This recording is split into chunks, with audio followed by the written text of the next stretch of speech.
Up on the Housetop was written by Benjamin Hanby. He was a Victorian writer. Both the song and the lyrics are original Benjamin Hanby's that date back to Victorian times.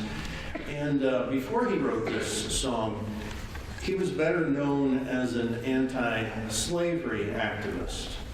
He was inspired to write this song by his association with another Victorian writer who you probably know better, Clement C. Moore. Clement C. Moore wrote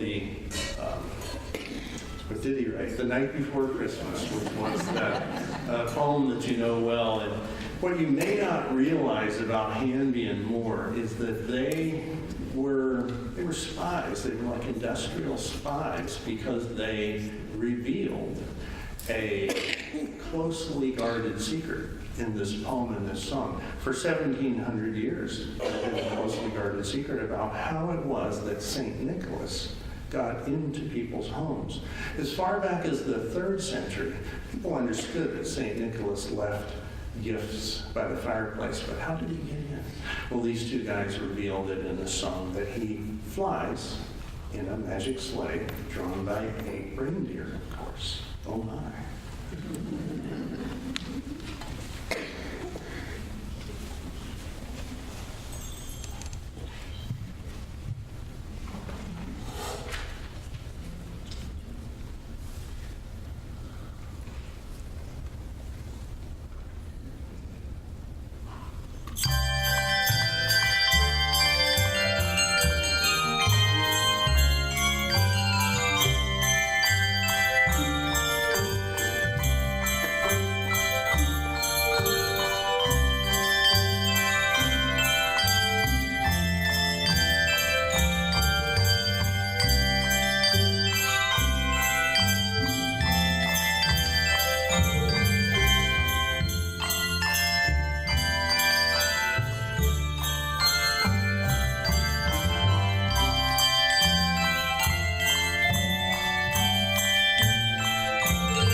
Fiesta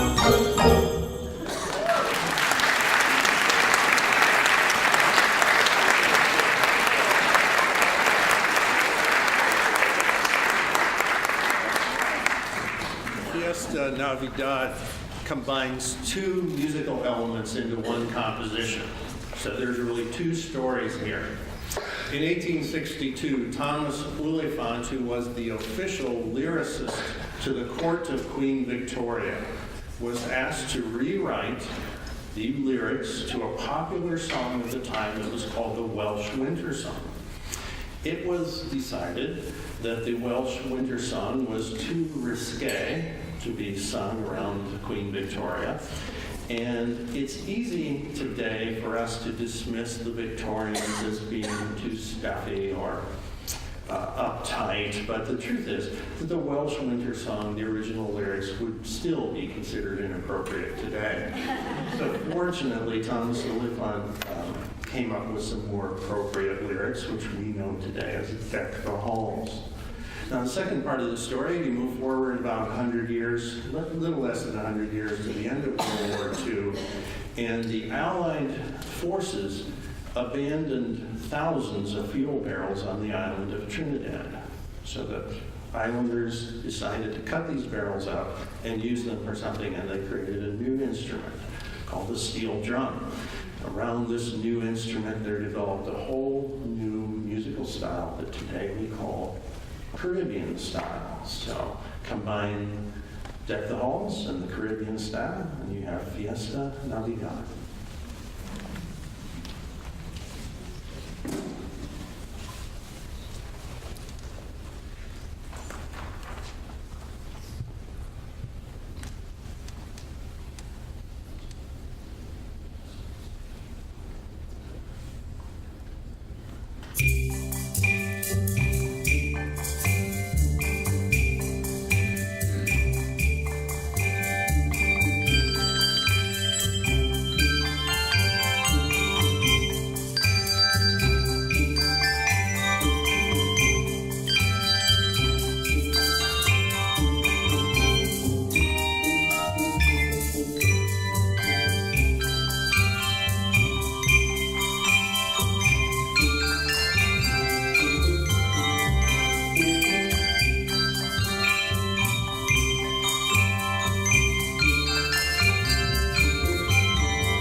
Fum, Fum, Fum is a traditional carol that dates back to either the 16th or 17th century from the country of Spain, specifically a region of Spain called Catalonia.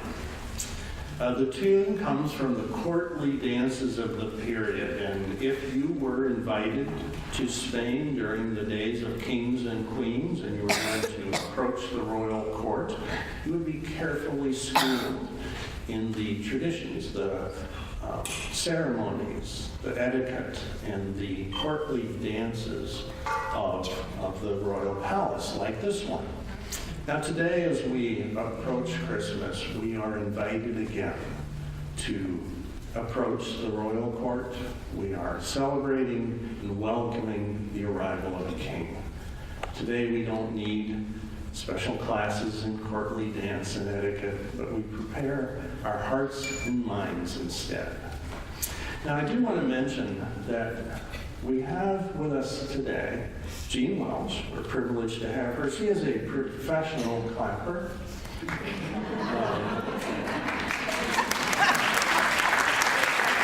She attended the Juilliard School of the Clapping Arts and then went on to, she was serving with either Harvard or Yale clapping team. Harvard.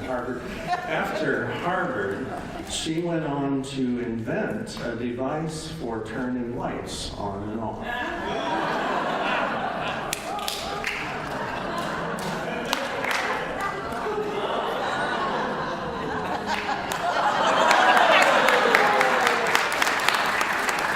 You have to remember the thing never worked in the 80s either. So, sorry.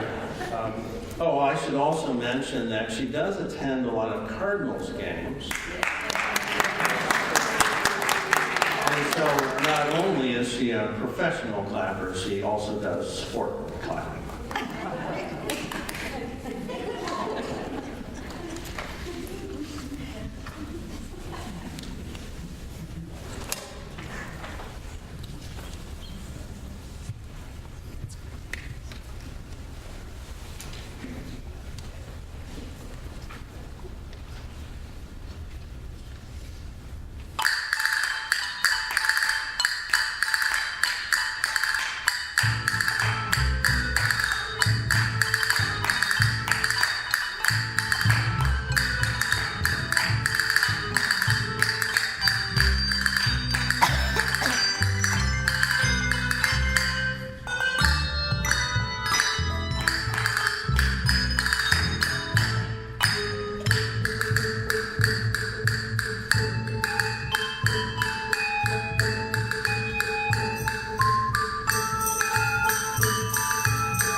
unto us a child is born.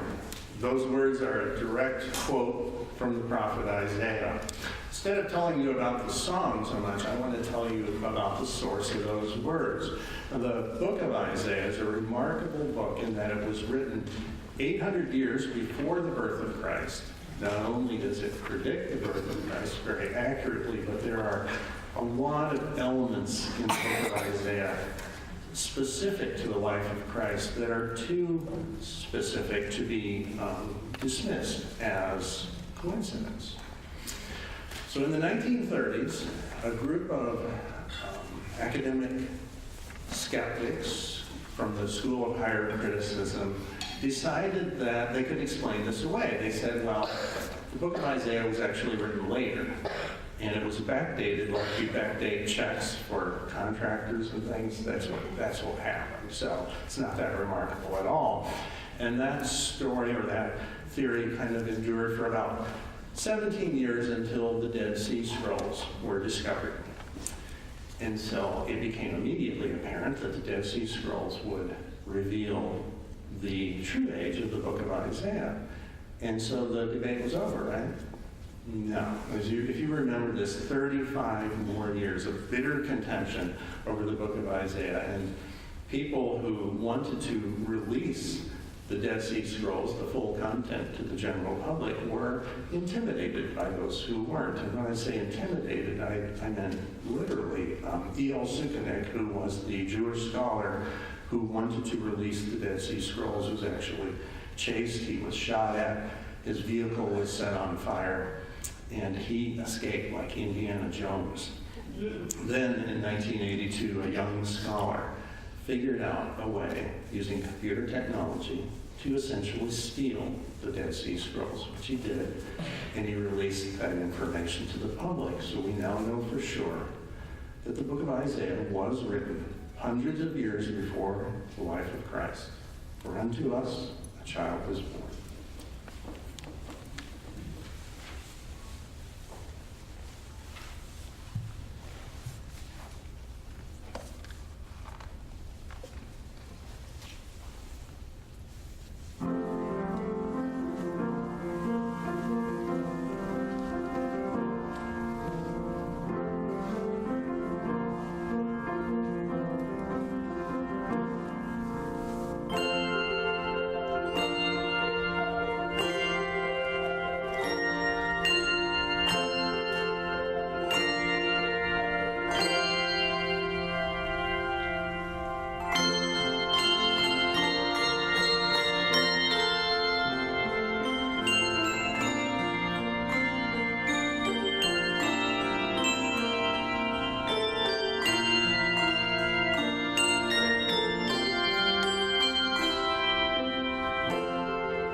God Rest Ye Merry Gentlemen is a song old enough that Dickens mentioned it in his 1843 A Christmas Carol. This is what he wrote. He said, "At the first sound of God Bless Ye Merry Gentlemen, may nothing you dismay, Scrooge seized the ruler with such energy of action that the singer fled in terror, leaving the keyhole to the fog and the even more congenial frost." Now, you might have noticed in that little segment from Dickens that the title was God Bless Ye Merry Gentlemen, and that is the original title. And that phrase, God Bless Ye Merry Gentlemen, dates all the way back to the 5th century, when Augustine was sent by Pope Gregory to travel to England and to spread the message of the Christ child. And so here were a group of missionaries, a group of messengers standing on the shores of Kent. They were bringing the message of the Christ child to a nation of shepherds. And when they stepped off the boat, they decided to read the 2nd chapter of Luke, which is a story about a group of messengers sent to bring the message of the Christ child to a nation of shepherds. So powerfully did the 2nd chapter of Luke connect with those men on the shores of Kent that not only did the entire nation convert, but the king as well. And Augustine was named the first Archbishop of Canterbury.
child is this whom laid to rest on Mary's lap is sleeping. It's considered one of the most sacred songs in the Christian tradition. But it's important to point out that much of what we think of as sacred music actually originated as secular ballads and was adapted later. And this is a great example. In the first publication of this song, which was 1581, it was called Ye Lady Green Sleeves, and it was a tavern tune.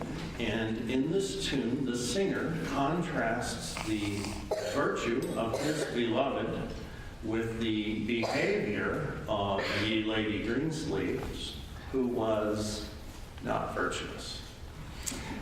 Then in 1865, an insurance company executive named William Chatterson Dix, another Victorian, he suffered a severe illness, and during the recovery from that illness, he underwent a spiritual renewal, and he was inspired to write new words for this tavern song. What we now know is What Child Is This? And that song has endured and has recaptured the hearts of subsequent generations. John F. Kennedy called this his favorite song.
And it originated as a collaborative work between members and associates of the Gaither Vocal Band. Mark Lowry wrote the lyrics, Buddy Green wrote the music, and Michael English was the first to record it in 1991. The resulting work went on to be recorded by all types of artists. Andre Bocelli, Kenny Rogers, Wynonna Judd, the Pentatonics, Clay Aiken, and Michael W. Smith, and a whole lot of others. And it was unique in that it crossed the charts, which is to say that it got into the top 40 in the Christian music charts, the popular music charts, and the country music charts all at the same time. Mark Lowry would later reveal that he had not really intended to write a song. He had simply been collecting a list of questions that he would have liked to ask Mary if he'd ever had the chance to meet her face to face. He carried around those questions in his head for 7 years. One night in a hotel room while he was traveling with the Gaither Band, he shared this list of questions with Buddy Green. And that night, in that hotel room, the song, Mary Did You Know, was born.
For the second time this evening, we're going to combine the Caribbean style with Old English carols, and the two carols incorporated into the song are Angels We Have Heard on High and Angels from the Realms of Glory.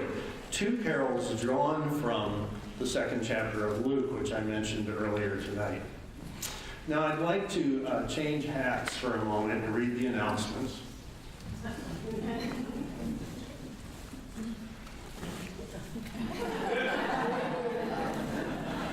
I'd like to mention that, like every concert, we do have CDs on sale. Once again, we will make these shimmering, translucent discs available to you that will amaze and astound your friends if you display them in your home. But you'll notice that as you stop by the bell table tonight, or the CD table, that we have some classical, we have some jazz, and this year we have a couple rap albums. So let me show you. There is the rap album. Now really, next year there will be a rap album. It's going to be based on Gershwin. It will be called Rap City in Blue. Also, we're helping, we're asking for some help with financial gifts to replace some equipment that is either old or troublesome in some way. Speaking of troublesome equipment, these two mallets, which you may have met before, unfortunately are still with us. They are, well, you see they're both purple, but one is a little red, more red purple, one's a little more blue purple. All through the fall, they argued over politics.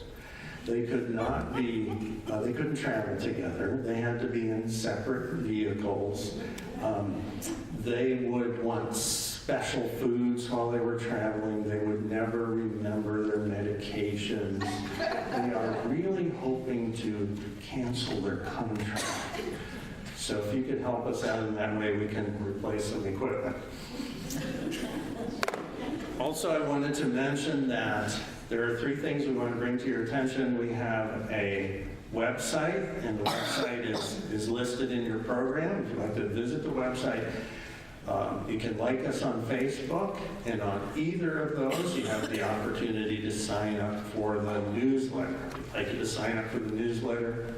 MJ works very hard on the newsletter, so she would like you to sign up and read it.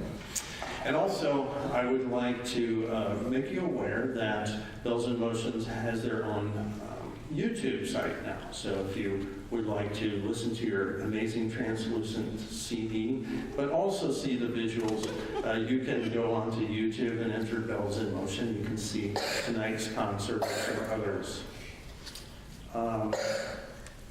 I think that's it. Caribbean Christmas.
Jingle Bell Rock was written by Joseph Beal and James Booth. Now, it's interesting that neither of these men were musicians, nor were they songwriters per se.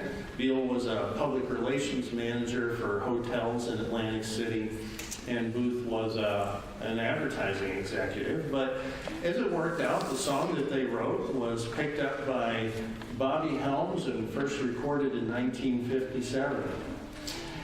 Then it went on to be a rock song and a country song. It was recorded by Brenda Lee in 1960 and then topped the charts in both 63 and 67. And then it really became more popular. It was recorded by George Strait, Aaron Tippin, Rascal Flatts, Blake Shelton, Miranda Lambert, some other country stars. But this evening, we'd like you to pay special attention. It's Larry Niehaus, rocks the house with his cool trombone.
I did forget one announcement.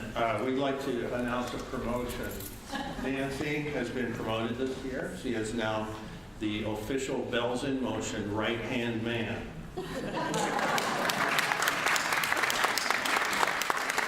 Ukrainian Bell Carol Fantasy is a variation on a tune composed by Nikolai Leontovich in 1919, and this song, he was at the University of Kiev at the time, and the song just caught on with the students at the university who would sing it in the hallways, and then the communists found out about it and banned the song because it was associated with Christianity.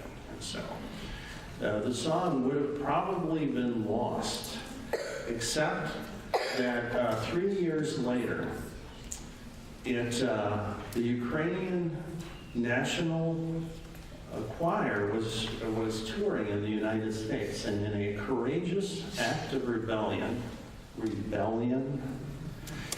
they broke the rules and performed the song at Carnegie Hall. Audiences loved it. Subsequent performances were sold out.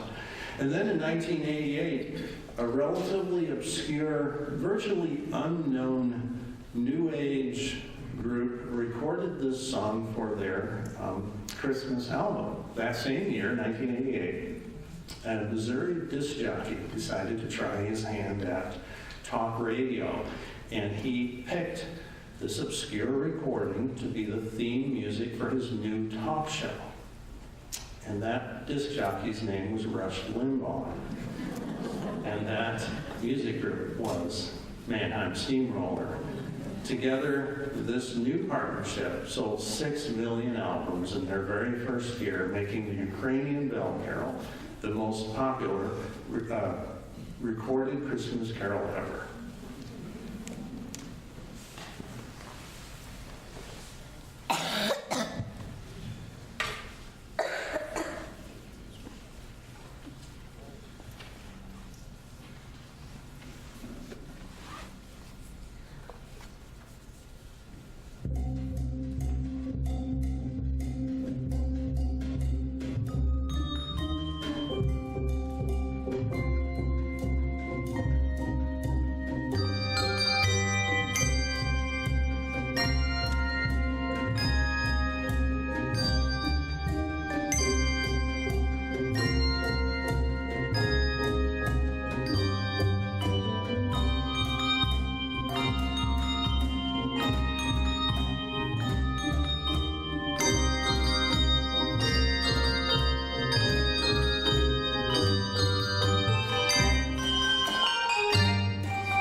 just so happened to have another one.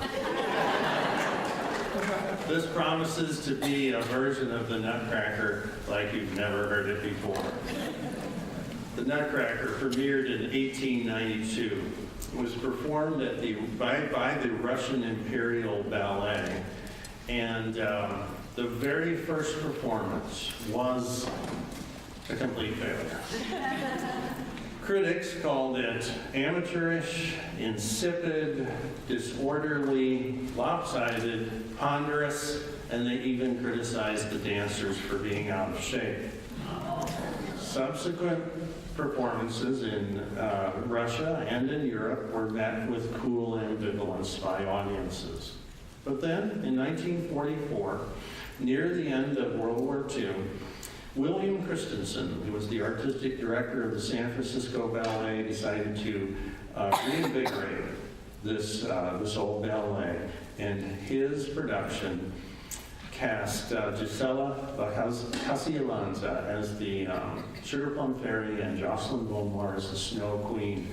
The song was an immediate hit, or the ballet was an immediate hit, and this ballet went on to be the most successful ballet in history.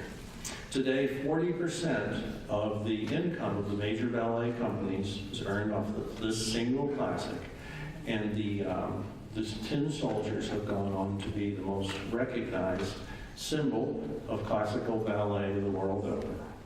This one is called Nutcracker.